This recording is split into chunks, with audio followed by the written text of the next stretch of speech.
ஞானம் தந்தாயே. உலகம் மனம் மாற அன்பாய் அழைப்பினை விடுத்தாயே. ஜெபமாலை வழியை சொல்லி தந்தாய், ஜெபமாலை வழியை சொல்லி தந்தாய்.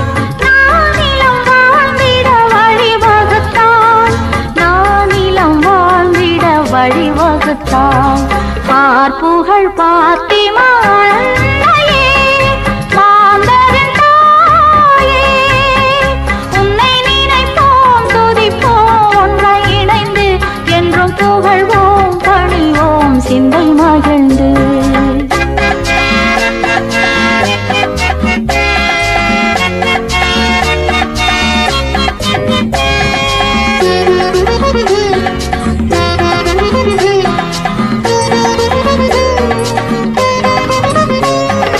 உன்னை தினம் நினைத்தால் உள்ளம் மகிழ்வால் நிறைந்திடுமே. உன்படி நான் தொடர்ந்தால் வாழ்க்கை மலராய் மனம் தருமே. என் வாழ்க்கை படகுக்கு துடுப்பாவாய், என் வாழ்க்கை படகுக்கு துடுப்பாவாய். வானக வாழ்வுக்கு வழியாவாய், வானக வாழ்வுக்கு வழியாவாய். பார்ப்புகழ் பாத்திமா அன்னையே, மாந்தரின் தாயே. உன்னை நினைப்போம் துதிப்போம் ஒன்றை இணைந்து, என்றும் புகழ்வோம் பணிவோம் சிந்தை மகிழ்ந்து. பார்ப்புகழ் பாத்திமா அன்னையே, மாந்தரின் தாயே.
மரியே வாழ்க.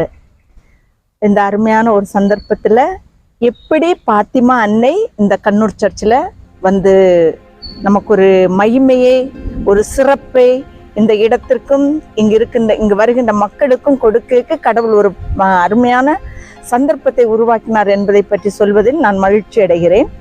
இதற்கெல்லாம் மூல காரணமாக இருந்தவர் தந்தை அருளானந்தர். அவருக்கு இந்த மாதா மீது மிகுந்த பக்தி, அதாவது அன்னை மரியாள் வழியாகத்தான் இயேசுவிட போக முடியும். அன்னை மரியாள்கிட்ட நாம் எதை கேட்டாலும் அன்னை மரியாள் நமக்கு இறைவனிடமிருந்து வாங்கி தருவார்கள் என்ற ஒரு சிறந்த நம்பிக்கையான ஒரு உறுதியான விசுவாசம் தந்தை அவர்களுக்கு இருந்தது. அதே நேரத்துல எங்க சபைக்கு பாதுகாவலியாக இருக்கிறவர்கள் இந்த பாத்திமா அன்னை, ஜெபமாலை அன்னை. இனி ஒரு வார்த்தை நம்ம சொன்னோம்னா பாத்திமா அன்னை ஜெபமாலை அன்னை என்று குறிப்பிடுவோம். அப்ப இந்த ஜெபமாலை அன்னை எப்படி இவங்க உலகிற்கு நமக்கு பிரபலமானார்கள் என்பது நம்ம எல்லாருக்கும் தெரிந்த ஒன்று. பாத்திமா நகரில் அன்னை மரியாள் 3 சிறுவர்களுக்கு காட்சி கொடுக்கும் பொழுது அவர்கள் கேட்டுக்கொண்ட விண்ணப்பத்தை அடிப்படையாக கொண்டுதான் எங்களுடைய ஜெபமாலை கன்னியர் சபையானது உருவாக்கப்பட்டது. இதுல இந்த ரெண்டுமே ஒரு கரம் கோர்த்து போகக்கூடிய ஒரு நிகழ்வுகள். ஒன்று, ஒரு பகுதியில அருளானந்த ஃபாதருடைய ஒரு விஷன், அது அவருடைய ஒரு விருப்பம். ரெண்டாவது, இங்கே பாத்தீங்கன்னா ஆட்டோமேட்டிக்காவே எங்க கான்கிரியேஷன் இதன் அடிப்படையில தான் எங்க சபை தொடங்கப்பட்டதும் அவங்களுடைய விருப்பத்தை நிறைவு செய்யதான் நாங்க இன்னைக்கு அங்கத்தவர்களாக இந்த சபையிலிருந்து பணியை செய்கிறோம். அப்ப இதுல அருமையா நம்ம இதுல இன்னும் ஒரு கூர்ந்து கவனித்தோம்னா, இந்த பாத்திமா அன்னை இங்க வந்த பிறகு எவ்வளவோ அற்புதங்களும் அடையாளங்களும் இந்த சிறிய கிராமத்திலே நடந்திருக்கிறது. ஒன்று நான் குறிப்பிட விரும்புகிறேன். இந்த கான்வென்ட் நாங்க கட்டி எழுப்பும் பொழுது எங்களுக்கு சரியான போராட்டம் இருந்தது. அதாவது சொல்லுவார்கள், விவிலியம் நமக்கு அழகாக சொல்லுகிறது, மரியன்னைக்கும் சாத்தானுக்கு எப்போதும் ஒரு போராட்டம் நடந்து கொண்டே இருக்கிறது. இதுல அன்னை மரியாள் என்ன சொல்றாங்க, அல்லது ஆண்டவர் நமக்கு என்ன சொல்றாருன்னா, அன்னை மரியாள் தான் இதுல வெற்றி கொள்வாங்க. ஏன்னா மாதா சாத்தானின் தலையை நசுக்கியவள். அதே இதை நாங்க எங்க வாழ்க்கையில அனுபவிச்சோம். இங்க இந்த கண்ணூர் சர்ச்சில் முதல்ல எங்க கான்வென்ட் இங்க வரும் பொழுது என்னன்னா அந்த அளவுக்கு எங்களுக்கு ஒரு போராட்டம் இந்த பில்டிங்கை நாங்க எழுப்பும் பொழுது. ஆனா அன்னை மரியாள் எங்களுக்காக இந்த போராடி இந்த நிலத்தையும் இந்த இடத்தையும் இந்த பில்டிங்கையும் நாங்க கட்டி எழுப்ப எங்களுக்கு இந்த ரொம்ப உதவி செய்தாங்க. அவங்களுடைய அற்புத செயல் தான் இன்னைக்கு இந்த கான்வென்ட்டுங்க எழும்பி நிற்க காரணம். அதற்கு ஒரு அடிப்படை காரணமாக உதவிகரமாக இருந்தவர் தந்தை அருளானந்தர். இது ஒண்ணு. ரெண்டாவது, நீங்க பாத்தீங்கன்னா இங்க வந்த மக்கள் எல்லாருமே இந்த அன்னை மரியாள்கிட்ட ஜெபிக்க ஆரம்பிச்சாங்க.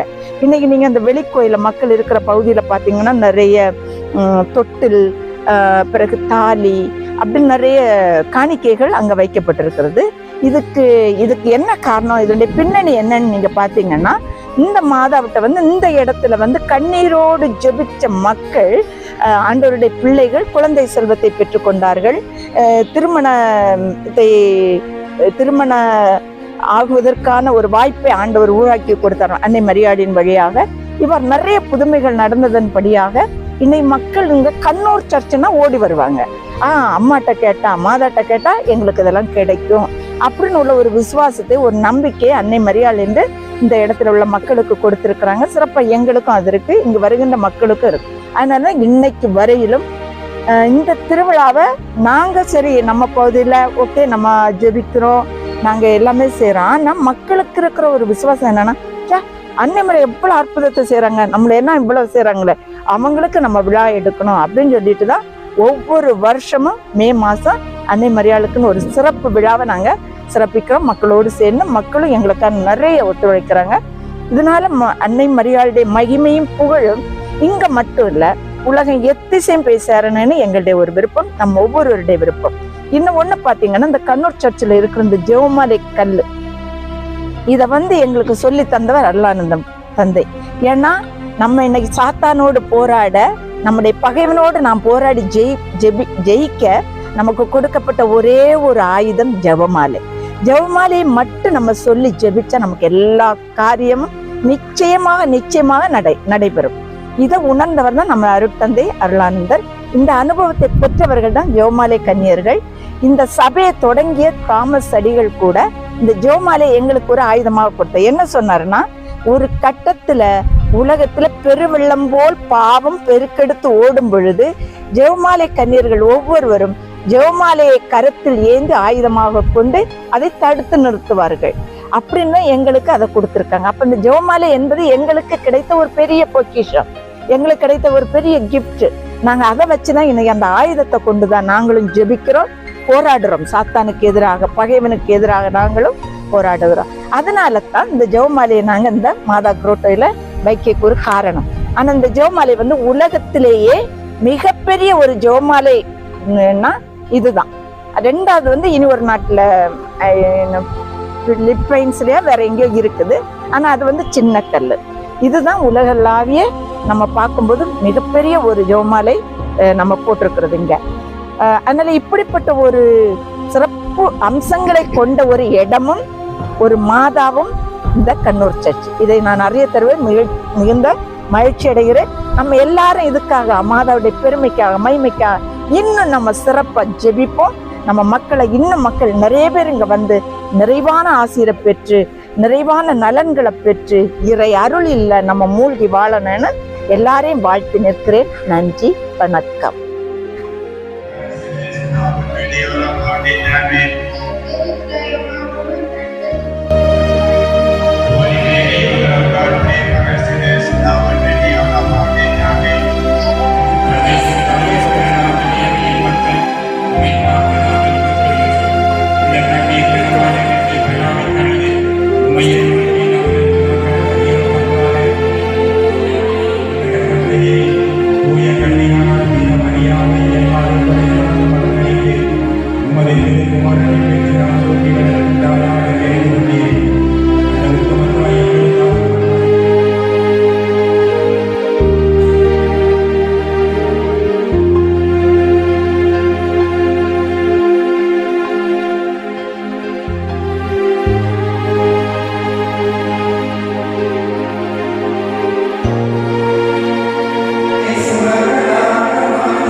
இணைந்து ஆண்டவரின் வாழ்கின்ற ஒவ்வொருவரும் அடுத்தவர் மீது அக்கறை கொண்டவர்களாக, பாசமுடையவர்களாக, அன்புடையவர்களாக, திருத்தூதர்களாக வாழ அழைக்கப்பட்டவர்களாகும்.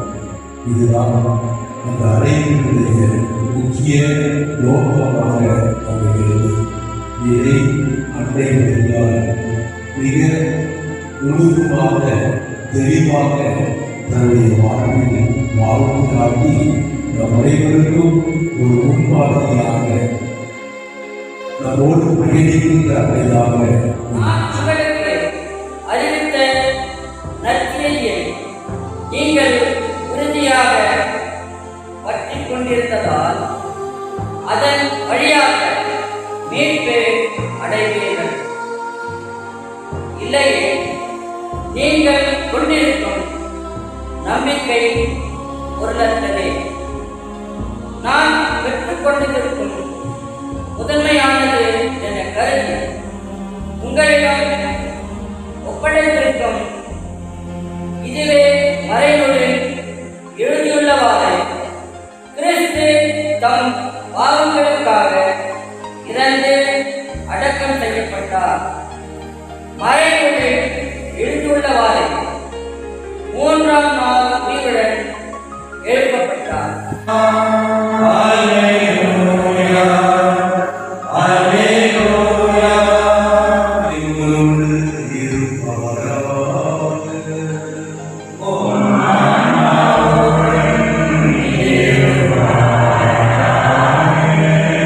இதையும் செய்கிறேன்.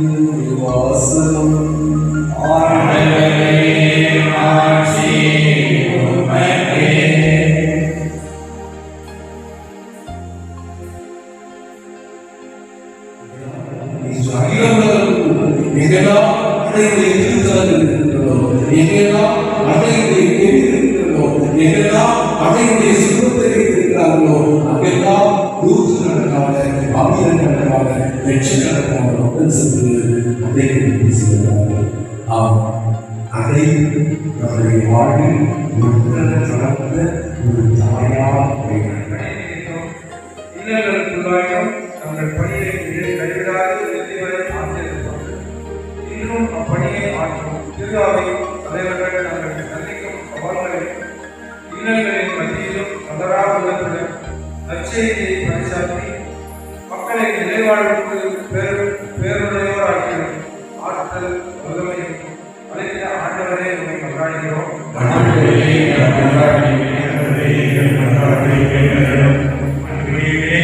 இன்றைய திருப்பணியிலே கலந்து நம்மை எல்லாம் சிந்தனைக்க வைத்தவர்கள் நம்முடைய பங்கு தந்தை பங்காருப்பேட்டையிலே இருக்கக்கூடிய இறுதி ஆண்டவருடைய பங்கு தந்தையாக இருக்கக்கூடிய சிஇஓ செபாஸ்டியன் அவர்களுக்கு அனைவரும் சார்பாக நன்றியை தெரிவித்துக் கொள்கிறோம்.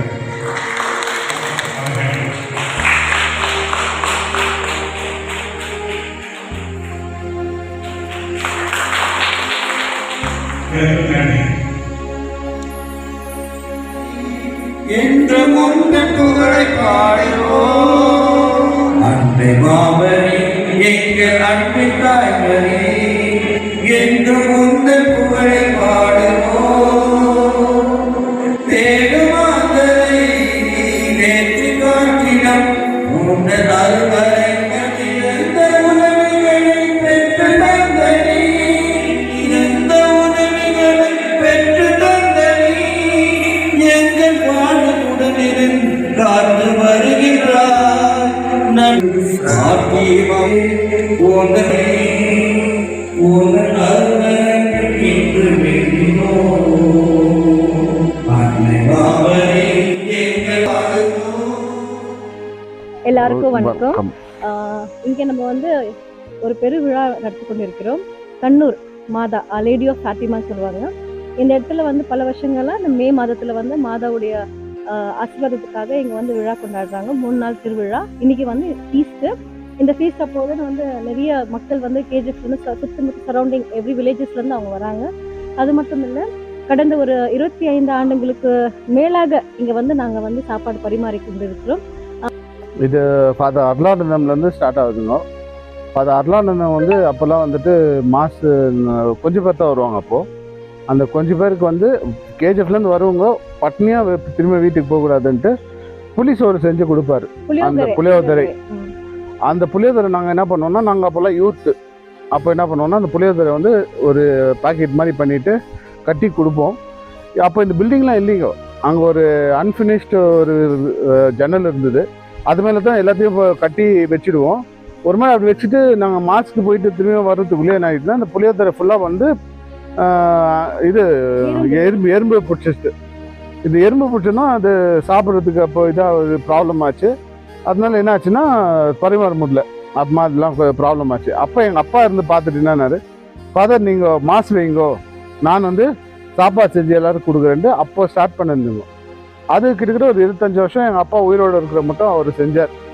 அது 10 கேஜிலேருந்து 20, 20லேருந்து 30, 30லேருந்து 50, 50லேருந்து 100 ஆச்சு. இப்போது அப்படியே வளர்ந்து வந்து 150ல் 200 கூட ஆயிருக்கு. ஸோ இப்போது அவர் இறந்துட்டு ஒரு 4 வருஷம் ஆச்சு. அதில் தொடர்ந்து நான் பண்ணின்னு இருக்காங்க மகன். எங்கள் அப்பா பேர் ஆபேல். அவர் ஸ்டார்ட் பண்ணிருந்து இப்போ நான் தொடர்ந்து பண்ணுகிறேன். எல்லாரும் வர எல்லாருக்கும் நாங்கள் சர்வ் பண்ணுறோம். கிட்டத்தட்ட ஒரு 1000 பேர் சாப்பிட்றாங்க. எங்கள் பாயிண்ட் ஆஃப் வியூ என்னன்னாக்கா, இந்த இடத்துல வந்து கொஞ்சம் தொலைவாக இருக்குது. கேஜிஎஃப்லேருந்து ரொம்ப ஃபாராக இருக்கிறதுனால பூசை முடிஞ்சு எந்த ஒரு ஜனங்களும் பட்னியாக போகக்கூடாது, வயிறு காலியாக போகக்கூடாதுன்னு சொல்லிட்டு எல்லாருக்கும் இங்கே உணவு கிடைக்கிற மாதிரி இங்கே வந்து நாங்கள் செஞ்சுட்டு இருக்கோம். அது மட்டும் இல்லை, இந்த உணவு தயாரிக்கிறதுக்கு பல டோனர்ஸுங்க இருக்காங்க. அவங்க இங்கே மட்டும் இல்லை, அப்பார்ட் ஃப்ரம் கர்நாடகா, தமிழ்நாட்டில், ஆந்திராவில், சவுதியில் எல்லாமே இருக்காங்க. இவங்க காலகாலமாக அவங்களோட ஒரே ஒரு விருப்பம் என்னன்னாக்கா, எங்களுடைய பேர் கூட வேண்டாம், மாதாக்கு நீங்கள் ஜபிச்சா போதும்னு சொல்லிட்டு அவங்க வந்து இந்த நாள் வந்த உடனே அவங்க கொடுத்து அனுப்பிச்சிடுவாங்க. ஸோ நாங்கள் வந்து அதை எடுத்து நாங்கள் எல்லாரும் ஒன்றா சேர்ந்து ஒரு குடும்பமாக சேர்ந்து, ஃபாத்திமா அன்னையின் குடும்பமாக சேர்ந்து இந்த உணவை நாங்கள் பரிமாறிக்கொண்டு இருக்கிறோம். ஸோ எல்லாரும் வருக, எல்லாருக்கும் தெரியும் இந்த இடம் எங்கே இருக்குன்னு. இது அது மாத்திரம் இல்லை, இந்த சாப்பாடு வந்து சிஸ்டர்ஸ் ஃபாதர்ஸ் வந்து பிளஸ் பண்ணி இது ஒரு அருள் மருந்த, ஒரு மாதாவுடைய என்ன சொல்றது பிரசாதமாக நாங்கள் வழங்குறோம். இந்த ஜனங்க எல்லாரும் இது வந்து இஷ்டப்பட்டு வாங்கி சாப்பிட்டு போகிறாங்க வருஷம் வருஷம். So, on thank you. behalf of this Our Lady of Fatima Church Sisters and this convent, I take this immense pleasure in welcoming everyone to this feast. A happy feast to everyone. Thank you so much. Thank you.